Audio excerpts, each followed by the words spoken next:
Deltora Shadowlands, The Cavern of Fear. Chapter 5 Meetings.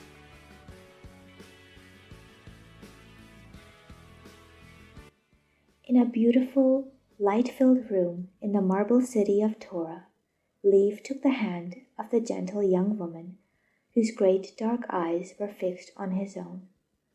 There were 3 other people in the room, but Lief spoke to the girl as though they were alone. "You are willing, Marilen?" he asked softly. Half eager, half afraid, the girl glanced up at a tall man whose hand rested protectively on her shoulder.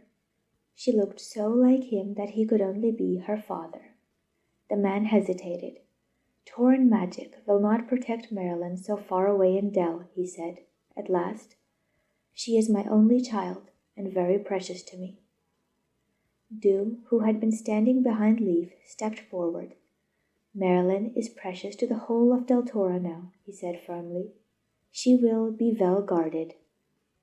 "Whatever I have will be hers," added Lief more quietly, "and my mother will treat her as her own." The man bowed his head. "Her own mother would have been very proud this day," he murmured.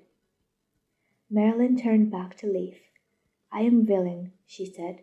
"It is a great honor. I will try to be worthy." "You will not have to try, Marilen."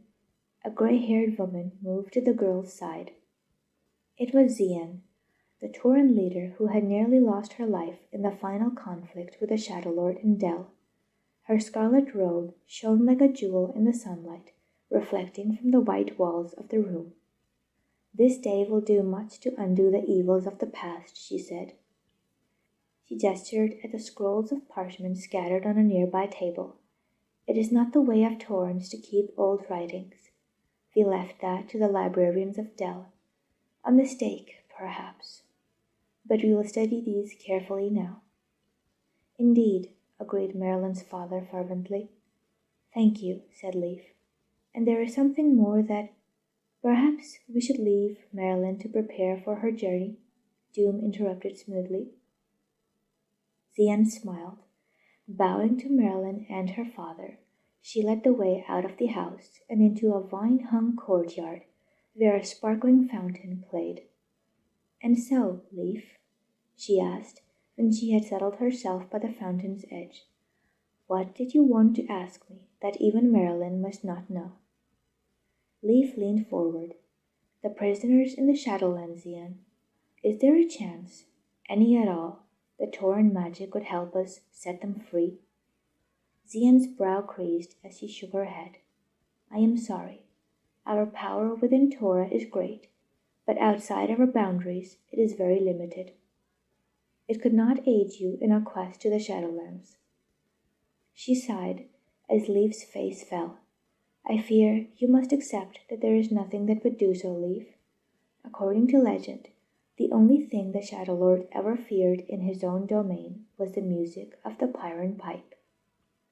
Lief's mind was suddenly pierced with sound, a single piping note, unbearably sweet. Tears sprang into his eyes. He gaped at Zien, unable to move, unable to speak. The sound died away, and he became aware that Doom was shaking his arm and calling his name. "I am all right," he managed to say.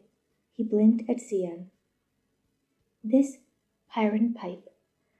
Tell me—" "The pipe's magic was a thing of legend, not truth, I think, and I know little of it," the old woman said, her face troubled.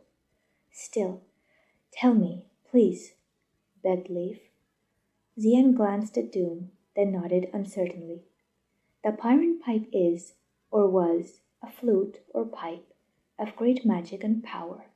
It is said to have existed in the lands beyond the mountains long, long ago, before they became the Shadowlands." "So this Pyran pipe existed before the rise of the Shadow Lord?" Doom asked. "Indeed. I heard of it as a child, from a Jalis traveler I met by the river. It was part of a tale he told me as he caught fish for his dinner. But what the tale was—" Zien thought carefully, but finally shook her head. "I am sorry. It was so long ago. I remember only what I have told you, and the strange, rough looks in the speech of the man. Also that he said," she smiled, "he said that the tale was first told to a girl child of my own years by a black bird." "Then it was one of the Tenna bird song tales," exclaimed Doom.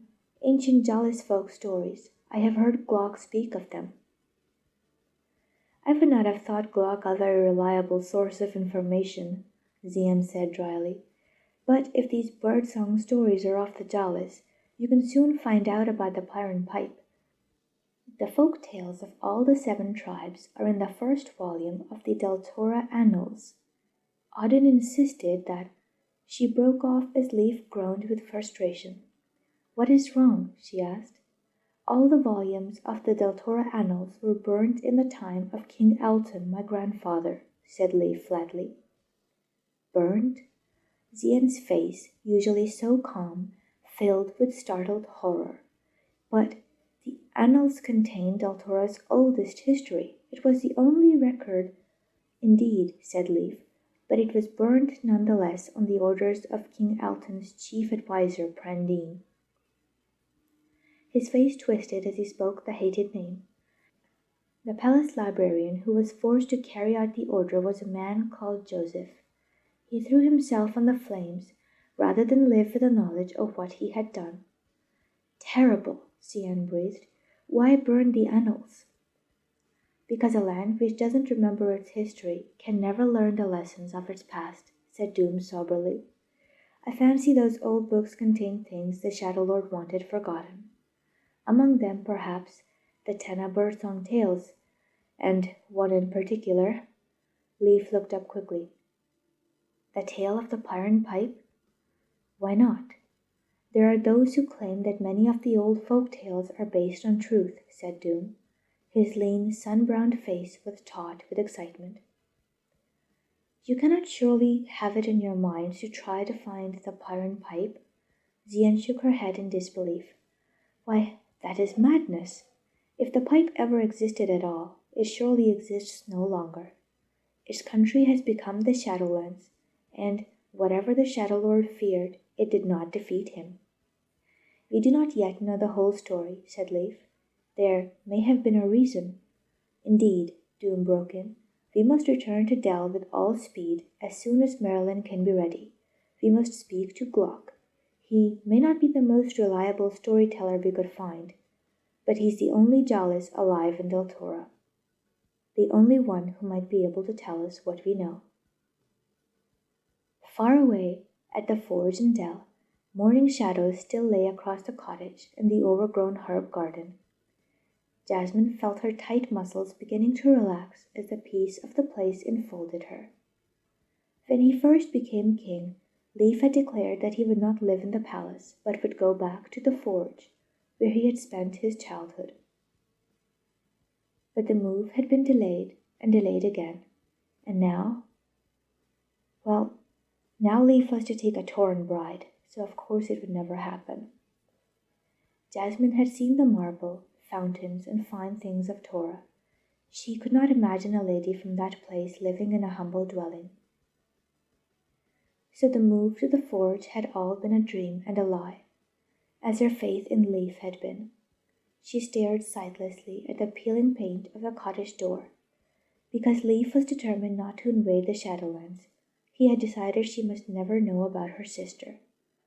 So he had sealed the room. How had he dared to make such a decision? No wonder he has been avoiding me, Jasmine thought. No wonder he cannot meet my eyes. By order of the king. Feeling her anger rise again, she turned her back on the cottage and walked across the yard to the forge itself. She peered into the place where the great fire had once burned. The heavy hammers, tongs, and bellows lay close at hand, as though waiting for their owners to return. It was strange to think that Lief had once worked here, helping his father to make horseshoes and ploughshares for the people of the city. But something else was strange too, and at last Jasmine saw it. The forge had lain idle for almost a year. The tools should have been covered with dust, but they were not. And was it her imagination, or did the metal of the forge seem warmer than it should? Jasmine looked around. An old chair stood nearby. Its back was dusty, but the seat was partly clean, as though perhaps a jacket or cloak had been thrown over it not so long ago. And on the ground, behind one of the chair legs, was folded a scrap of paper. It showed no sign of the yellowing of age, so it had been dropped recently. Probably it had slipped from the pocket of the garment that had been thrown over the chair. Jasmine picked up the paper and unfolded it. It consisted a number of strange letters and numbers in an order she didn't know of. The letters and figures made no sense at all to Jasmine, but she was sure of one thing. Lief had written this note. She had seen his writing far too often to be mistaken. This was some sort of code, yet another secret. She threw the note to the ground in irritation. "It seems you are displeased," said an amused voice behind her.